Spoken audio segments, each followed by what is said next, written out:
The story begins in 1945, during the final days of World War II. In the midst of the war, a group of American Army soldiers is tasked with operating a tank they have named Fury. This small but formidable unit is led by a sergeant named Don.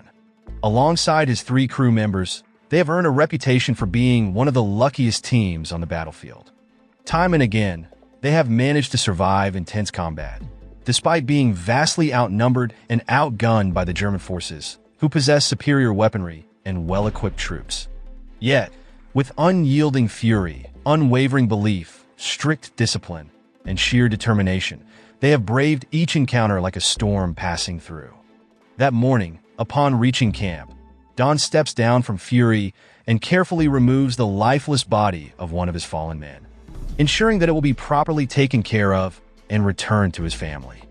As he walks through the camp, he is met by fellow soldiers from other units, survivors of yet another grueling battle.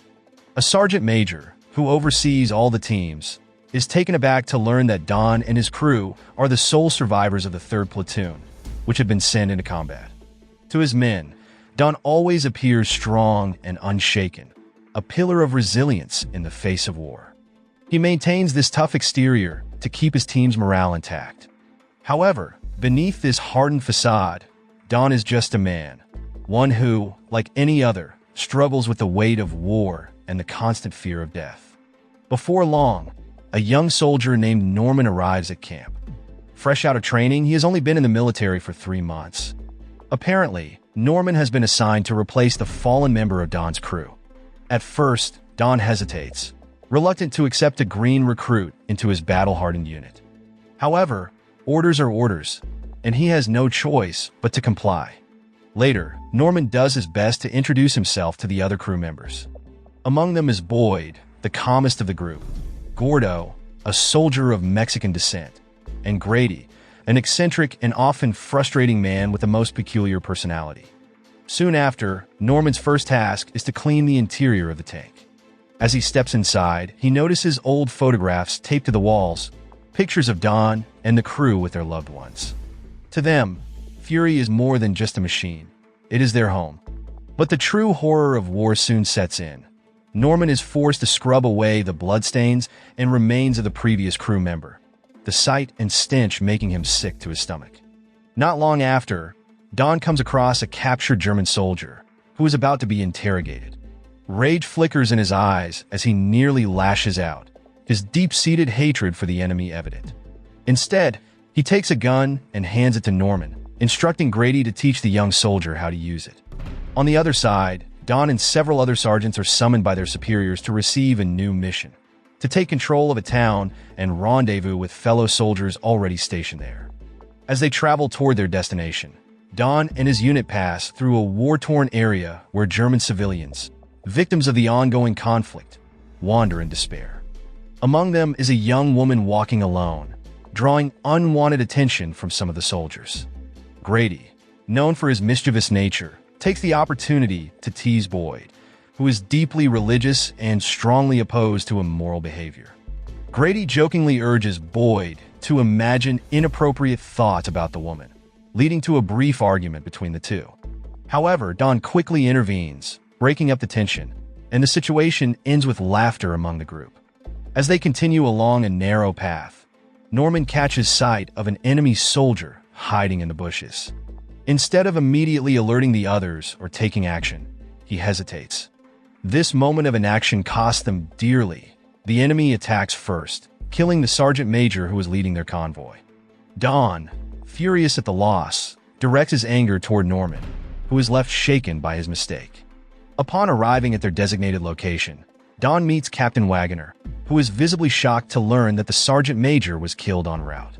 With the chain of command now broken, leadership falls to Don, and all responsibilities are placed on his shoulders. His new mission is to rescue Wagoner's trapped soldiers from enemy territory. However, Don is warned that the mission will be extremely dangerous. Not only will they have to cross open ground, but the enemy is also armed with anti-tank weapons, capable of piercing their armored vehicle. If Don makes a single misstep, this mission will be nothing short of a suicide run. 30 minutes later, they reach the open battlefield. With Wagoner's remaining soldiers walking behind the tank, Don and his crew cautiously advance into enemy territory. Without warning, gunfire suddenly erupts from hidden enemy troops concealed themselves around them. They unleash a barrage of machine gun fire and high-velocity anti-tank rounds. Once again, Norman frustrates Don when he hesitates to reload, seemingly reluctant to kill. His delay nearly costs them the battle, but in the end, Don and his men overpower the enemy, forcing them to surrender. After the massacre, one surviving enemy soldier falls to his knees, pleading for his life. Without hesitation, Don calls Norman forward. This is no longer just a mission, it's a brutal lesson. He forces Norman to execute the man with his own hands, a grim initiation into the horrors of war. Shaken and overwhelmed, Norman collapses. Boyd rushes to his side, urging him to get up and join Grady and Gordo. The three offer him a cup of hot coffee, trying to comfort him in their own way. Just as Norman begins to settle, Don suddenly appears behind them, startling the group and breaking the tense silence. After traveling for nearly 3 hours, Don and his squad finally arrived at the small town they had been heading toward. As they questioned a civilian for information, a sudden attack broke out. After eliminating the enemies hiding on the rooftops, Don was caught off guard by another group of enemies lurking in the basement. Grady, who was positioned behind, quickly fired a cannon, neutralizing the remaining threat. With the immediate danger taken care of, the surviving enemy soldiers surrendered. With the battle over, Don and his comrades took a moment to rest and enjoy what little the town had to offer. One of the things that caught their attention was the presence of women. While exploring, Don and Norman noticed someone hiding behind a window and decided to investigate. Inside, they found a woman who had chosen to stay hidden in her home. She was not alone. Her niece was also there, concealed under the bed, kept out of sight in fear of the soldiers. Fortunately, Don was not like other soldiers who let their desires take control. Instead, he simply instructed the woman to prepare some food, including a few eggs to be cooked. Unexpectedly, Norman revealed a hidden talent. He knew how to play the piano. He began playing a tune on the piano in the room, capturing the attention of the young girl, Emma. Drawn to the music, she started singing along, her voice filling the space with an innocence that momentarily softened the weight of war.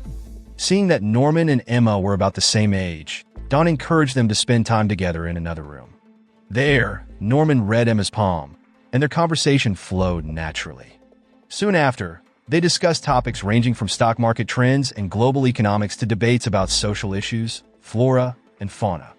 What started as a simple exchange of thoughts turned into something deeper, an unspoken connection forming between them, leading to the blossoming of young love. For a brief moment, Don felt a sense of peace amidst the chaos of war. Sitting at a dining table, sipping freshly brewed tea, and being served a warm meal by the woman, he allowed himself to experience a fleeting moment of normalcy. However, the tranquility was short-lived. Grady and his men arrived, shattering the fragile atmosphere. What had been a quiet and comforting space suddenly became tense and unsettling. As Don tried to maintain order and instructed everyone to sit and eat in peace, Grady deliberately stirred trouble. He licked the fried egg meant for Emma, forcing Don to swap it with his own.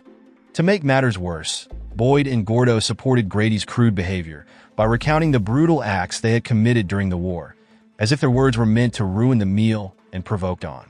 Pushed to his limit, Don slammed his fist on the table, his patience finally exhausted. At the same time, a soldier entered to deliver new orders regarding their next mission. Meanwhile, Norman attempted to exchange addresses with Emma, hoping to stay in touch, but Grady quickly put a stop to it.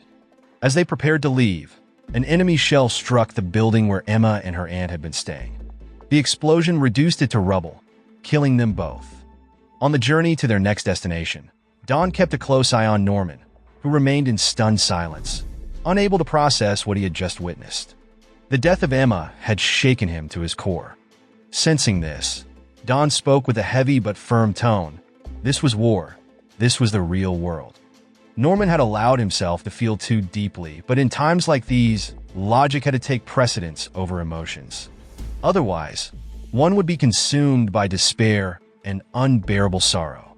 As they traveled, Don and his squad were suddenly ambushed by enemy forces armed with anti-tank cannons.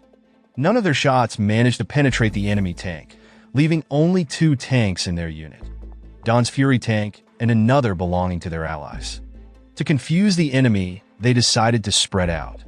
However, only Don and his crew remained. They had to rely on their experience and quick thinking to counter the enemy's anti-tank weapon. In the end, Don instructed Gordo to aim for the rear of the tank, as it had the thinnest armor and was their best chance at penetrating it. After successfully taking down the enemy, Norman finally gained the respect of his comrades. His courage in firing the crucial shot marked his first time taking a life. With the battle over, Don chose not to return immediately, but instead pressed forward to their next mission. As they traveled along a narrow road, they passed an abandoned farmhouse. Suddenly, their Fury tank hit a landmine, breaking its tracks. The damage was severe and couldn't be repaired with standard tools or by regular mechanics. Left with no other choice, they all disembarked and attempted to fix it with whatever tools they had on hand. Since they were in an area frequently traversed by enemy troops, Norman was assigned to a hilltop to keep watch from a distance. An hour passed as the team worked and ate, but then Norman heard the distinct sound of many footsteps approaching. He quickly informed Don that an entire battalion of German soldiers was heading straight for them. With no other options, Don was forced to make a difficult decision: to abandon Fury, the tank he had considered his home for years. Rather than retreating, Don climbed onto Fury and ordered his men to take cover. He was not a weak man who would run at the first sign of trouble. To him, Fury was not just an old machine, but a symbol of struggle and resilience, worth defending at any cost. He was determined to fight to the last breath. Seeing Don's unwavering resolve, Norman, despite being new to the squad, chose to stay by his side. The rest of the team followed suit, taking their positions inside the tank. As part of their defensive strategy, they placed the body of a fallen German soldier on top of the tank to trick the approaching battalion into believing it had been abandoned. Given their limited ammunition, facing an entire battalion seemed like a suicide mission. However, with unshakable determination and a bottle of liquor for courage, Don and his comrades proceeded with their plan. As soon as the enemy soldiers arrived, they climbed onto the tank to inspect it. That was their moment to strike. With cannon rounds and machine gun fire, Norman and the others unleashed chaos, gunning down every enemy in sight. The sudden and brutal assault threw the German battalion into disarray, forcing them to scatter in an attempt to escape the relentless attack. As their cannon rounds and ammunition ran out, they quickly threw smoke grenades to create cover, allowing Boyd to retrieve the machine gun mounted on top of the tank. Don and the others continued firing to protect Boyd as he climbed through the hatch. Once the machine gun was secured, the enemy forces intensified their attack, preparing to use an anti-tank missile launcher from the side. Before they could react, Grady was struck by a bullet in the stomach, making him the first casualty among the team. With no time to grieve, Don and the others kept firing until they had completely exhausted their ammunition. Refusing to surrender, Don instructed everyone to switch to sidearms, grenades, and any other weapons they had left. Stepping outside, Don continued firing relentlessly. At the same time, Gordo attempted to throw a grenade, but an unexpected attack caused him to drop it inside the tank. Realizing the imminent danger, he quickly grabbed the grenade, sacrificing himself to save Norman. Gordo was not the last to fall. Boyd became the third casualty when he peeked outside, only to be taken down by a hidden enemy sniper lurking in the wet mud. With only Don and Norman remaining, the enemy troops closed in, climbing onto the tank. Fear gripped Norman, and Don immediately noticed. He sternly warned Norman never to surrender, as it would lead to a fate far worse. Knowing Norman was still young and had a future ahead of him, Don ordered him to escape through the hatch at the bottom of the tank. As soon as Norman managed to slip away, Don was killed when the enemy tossed an explosive inside. Lying motionless outside, pretending to be dead, Norman was discovered by a young German soldier. Miraculously, instead of raising the alarm, the soldier chose to let him live, walking away without alerting his comrades. The next morning, Norman, spared by fate and the mercy of his enemy, returned to the tank to check on Don and his fallen comrades. Suddenly, The hatch was open from the outside. Expecting the worst, he braced himself, only to realize it was American soldiers who had arrived to rescue him. After enduring the horrors of battle, Norman emerged not just as a survivor, but as someone forever changed, carrying the weight of experience and the lessons learned from war. The end. Moral lesson from the story: if you hesitate too long when in war, you might end up as either the hero of the story or the stain someone else has to scrub off. Also, don't fall in love during a battle. It's hard to exchange addresses when everything's exploding.